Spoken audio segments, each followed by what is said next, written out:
कहानी की शुरुआत में हम एक वेयरहाउस में काफी सारे रोबोट्स को देखते हैं जो कि बिल्कुल ह्यूमंस जैसे लग रहे हैं। और यहाँ पर इनमें से एक रोबोट अचानक से एक्टिवेट हो जाता है और आसमान में मून की तरफ देखने लग जाता है। इसके बाद हमें एक फैमिली को दिखाया जाता है जिस फैमिली में टोटल 5 मेंबर्स हैं। इनमें से यहाँ पर छोटे बेटे का नाम टोबी है और सबसे छोटी बेटी का नाम पिक्सी है और मॉम का नाम है लॉरा और डैड का नाम जो होता है और सबसे बड़ी बेटी का नाम मैटी होता है। जो और लॉरा दोनों ही काम करते हैं, इसीलिए यहाँ पर घर संभालने के लिए इन्हें केयर टेकर की जरूरत होती है। इसीलिए जो और उसकी छोटी बेटी पिक्सी उस फैक्ट्री चले जाते हैं जहां पर इस तरीके के ह्यूमन लाइक रोबोट्स बेचे जाते हैं। और दोस्तों, ये वही अजीब रोबोट होता है जो कि मून की तरफ देख रही होती है। इसका नाम मिया होता है। यहाँ पर मैनेजर ये क्लेम करता है कि मिया एकदम ब्रांड न्यू मॉडल है और एकदम अपडेटेड है और ये भी कहता है इसके अंदर सारे फीचर्स हैं जिसकी एक फैमिली को जरूरत होती है, जैसे कि एक घर संभालने से लेकर शुरू करके ड्राइविंग तक भी कर सकती है। अब यहाँ पर छोटी बेटी की जिद करने के चलते जो मिया को खरीद लेता है।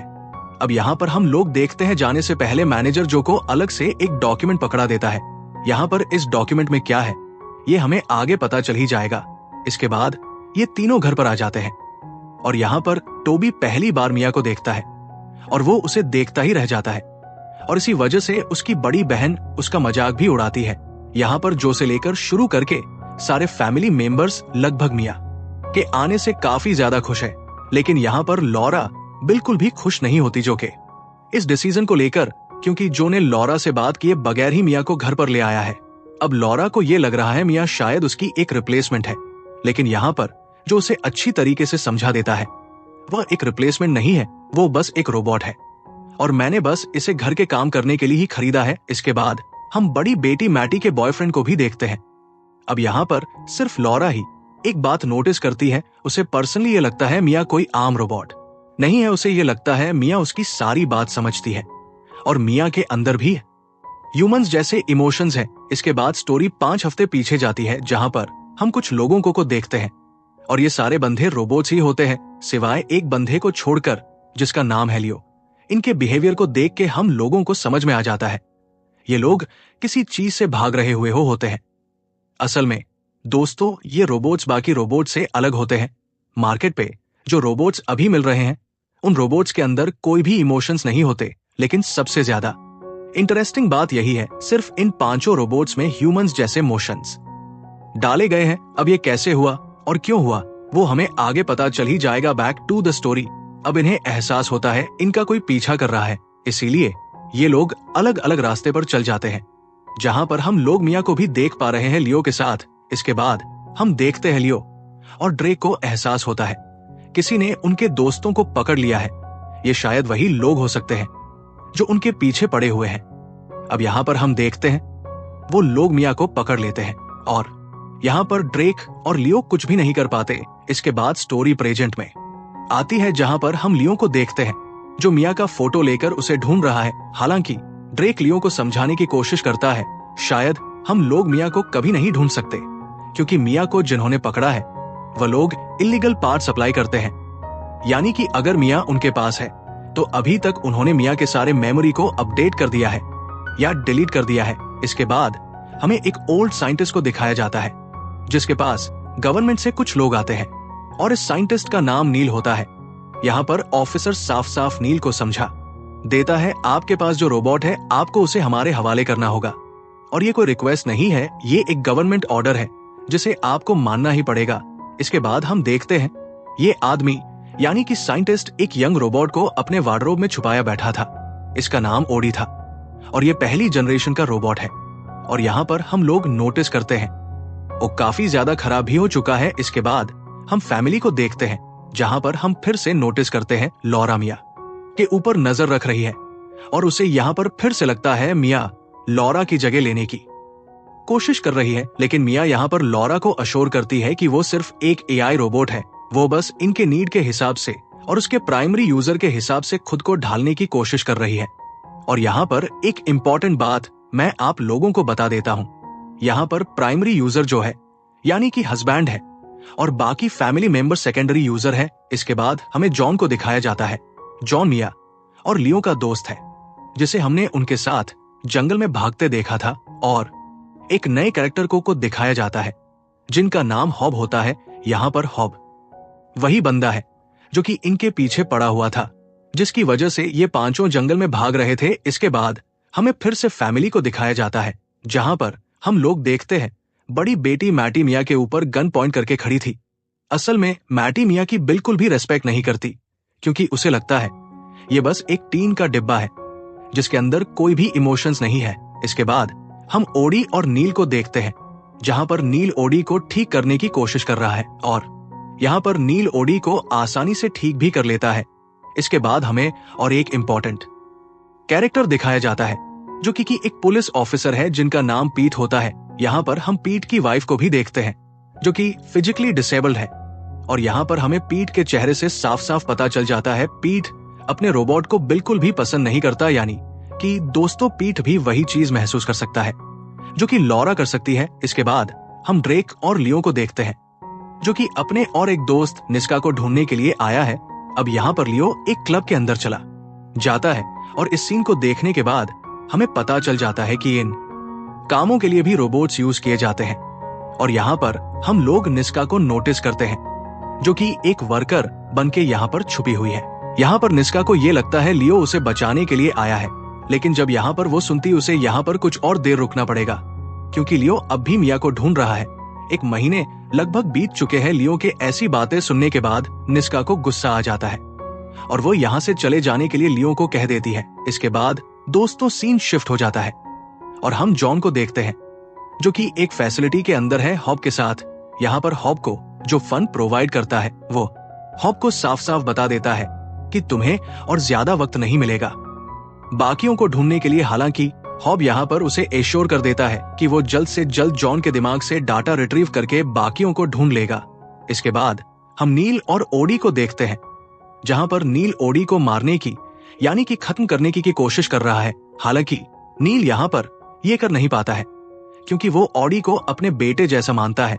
इसके बाद दोस्तों हमें फिर से लॉरा की फैमिली को दिखाया जाता है, जहां पर लॉरा और मिया के बीच थोड़ी बहस हो जाती है। असल में यहाँ पर लॉरा मिया को कह रही है कि वो उसकी छोटी बेटी पिक्सी से दूर रहे, लेकिन यहाँ पर मिया उसकी बात काटते हुए कहती है कि यही उसका काम है। इसके बाद हम देखते हैं मैनेजर ने जो डॉक्यूमेंट दिया था उसके अंदर एडल्ट कार्ड मिलता है, और ये कार्ड जो का ठरकी बेटा नोटिस कर लेता है। ये हम मिया को देखते हैं जो और भी ज्यादा अजीब बिहेव करना शुरू कर देती है। वो किसी से बिना कहे बाहर चली जाती है, और बिल्कुल वैसे ही जिस तरीके से वो वेयर हाउस में चांद को देखती थी, यहां पर भी वो वैसी हरकतें करना शुरू कर देती है, और ये चीज लॉरा नोटिस कर लेती है। और यहां पर लॉरा मन ही मन डिसाइड कर लेती है अनीता के अंदर कोई दिक्कत है, जिसकी वजह से वो कल उसे वापस कर देगी। इसके बाद निस्का को दिखाया जाता है जिसके पास कस्टमर आता है और उसके साथ फिजिकल होता है, लेकिन निस्का की आंखों को देख के हमें समझ में आ जाता है निस्का के अंदर गुस्सा भरा हुआ है। इसके बाद हम देखते हैं लॉरा के बार बार मना करने के बावजूद भी मिया पिक्सी के रूम के अंदर आती है और यहाँ पर पिक्सी को लेकर बाहर चली जाती है। इसके बाद सुबह का वक्त दिखाया जाता है जहां पर लॉरा की नींद टूट जाती उसे ऐसा महसूस होता है कि पिक्सी अपने रूम पर नहीं है। हालांकि जब वो पिक्सी को चेक करने के लिए उसके रूम पर जाती है तब वो नोटिस करती है पिक्सी उस रूम में आराम से सो रही है। हालांकि यहाँ पर लॉरा एक अजीब सी बात नोटिस कर लेती है कि पिक्सी ने अपने नाइट सूट को चेंज कर लिया है, और उसका नाइट सूट जो उसने चेंज की क्या है वो गीला भी है। हालांकि जब वो इस बारे में पिक्सी से बात करती है तब पिक्सी साफ साफ कह देती है मैंने कोई भी नाइट सूट चेंज नहीं किया। इसके बाद सीन कट होता है और हमें जॉन और हॉब को दिखाया जाता है, और यहाँ पर हम देखते हैं ये लोग सक्सेसफुली जॉन के दिमाग को हैक करके उसका सारा डाटा रिट्रीव कर लिए हैं, और जब वो इस मेमोरी बेस्ड डाटा को वीडियो फॉर्मेट में कन्वर्ट करते हैं तब उन्हें एक वीडियो मिलता है, जिस वीडियो में साफ साफ मिया को देख पाते हैं।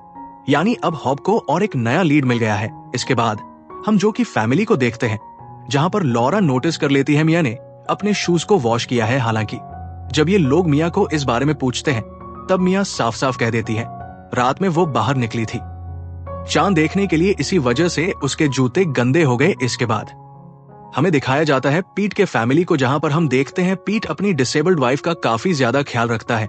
इसके बाद हम ड्रेक और लियो को देखते हैं जहां पर ड्रेक लियो से कहता है हमें अब रुक जाना चाहिए, लेकिन लियो इसके बदले कहता है मुझे एक लीड मिला है, मुझे यहाँ पर सबसे बड़े इलीगली गर्ल रोबोट सप्लायर का डिटेल्स मिला, हमें पहले उसके पास जाना चाहिए, फिर हमें डिसाइड करना है हमें रुकना है कि नहीं। और ड्रेक एक बात ध्यान रखना, अगर वहां पर कोई भी चीज पर गड़बड़ी हो गई तो प्लीज तुम दखल अंदाजी मत करना, क्योंकि किसी को वहां पर यह पता नहीं चलना चाहिए तुम एक आम रोबोट नहीं हो। इसके बाद हमें फिर से मिया और लॉरा को दिखाया जाता है, जहां पर लॉरा मिया से कहती है सच सच बताओ तुम कल पिक्सी को लेकर बाहर गए थे ना। लेकिन इसके जवाब पर मिया साफ साफ कह देती है मैं बस एक आम रोबोट हूं और किसी भी ऑर्डर के बिना मैं कोई भी डिसीजन नहीं ले सकते। इसके बाद हम लियो और ड्रेक को देखते हैं, ये लोग उस जगह पर पहुंच चुके हैं। यहां पर लियो उस इलीगल रोबोट अपग्रेडर से बात करता है कि तुमने इस रोबोट को अपग्रेड किया था, क्या तुम्हारे पास ये मॉडल क्या आया था? इसके जवाब में वो कहता है क्या तू कोई पुलिस वाला है? और इसीलिए यहाँ पर थोड़ी गर्मा गर्मी वाला माहौल हो जाता है, जहां पर लियो तो उसके गले चाकू लगा देता है। लेकिन वहां बहुत सारे लोग होने के चलते यहाँ पर लियो बुरी तरह पिट जाता है और यहाँ पर अपने भाई को इस तरीके से मार खाते देख ड्रैक को काफी ज्यादा गुस्सा आ जाता है। इसीलिए दोनों यहाँ पर उन्हें मारकर भागने लगते हैं। हालांकि वो लोग भी इनके पीछे पड़ जाते हैं, लेकिन किसी तरीके से घायल लियो और ड्रेक इस जगह से सक्सेसफुली निकल जाते हैं। इसके बाद हमें फिर से नील और उस गवर्नमेंट ऑफिसर को दिखाया जाता है, जो कि यहाँ पर नील की मर्जी के बगैर वो उसे जबरदस्ती एक रोबोट पकड़ा कर चले जाती है। इसके बाद हम मैटी और उसके बॉयफ्रेंड को देखते हैं, जहां पर ये दोनों मिलकर अपने स्कूल के एक रोबोट को पकड़ लेते और इसके बाद मैटी उसका इलीगल मॉडिफिकेशन करना शुरू कर देती है। लेकिन यहाँ पर मैटी को इस चीज को सही से करना नहीं आता, जिसकी वजह से सिक्योरिटी प्रोटोकॉल के चलते ये रोबोट मैटी और उसके बॉयफ्रेंड का सारा डिटेल स्कूल ऑर्गेनाइजेशन को दे देता है। और जब ये लोग देखते हैं सिचुएशन हाथ से बाहर निकल चुका है, तब ये दोनों यहाँ से भाग जाते हैं। इसके बाद स्कूल में मैटी के मॉम को बुलाया जाता है, जहां पर प्रिंसिपल उन्हें साफ साफ कह देते हैं आपकी बेटी ने जो किया है वो एक क्राइम है और इसके चलते उसे सजा भी हो सकती है।